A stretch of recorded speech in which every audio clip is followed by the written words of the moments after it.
গেল বছরে সরকার বিরোধী আন্দোলনের পর থেকেই ট্রাম্পের কাঁধে চেপে ইরানের মসনদে বসার স্বপ্নে বিভোর দেশটির নির্বাসিত যুবরাজ রেজা পাহলভি।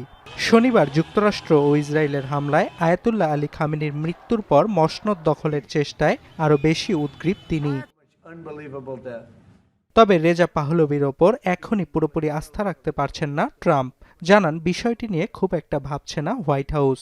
চিজি আইসক্রিমের সাথে ভেলভেটি কেকের মিশ্রণে পোলার রেড ভেলভেট আইসক্রিম, মন ভালো থাক।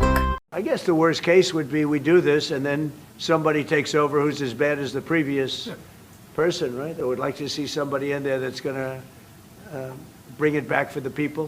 তবে ইরানের জনগণ মেনে নিলে রেজা পাহলভির বিষয়ে কোনো আপত্তি নেই হোয়াইট হাউসের। এর আগেও ইরানে পাহলভির জনসমর্থন নিয়ে সংশয় ছিল ট্রাম্পের। তবে সম্প্রতি ইরান ও দেশের বাইরে থাকা নাগরিকদের মাঝে তার জনপ্রিয়তা বেড়েছে।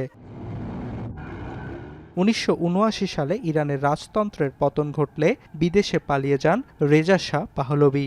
এরপর থেকে যুক্তরাষ্ট্রে বসবাস করছেন তিনি। গেল ডিসেম্বরে তেহরানে রক্তক্ষয়ী সংঘাতের সময় বিদেশের মাটিতে বসেই সরকার পতনের কলকাঠি নাড়েন নির্বাসিত যুবরাজ। অর্ণব প্রসাদ, এখন বিশ্ব।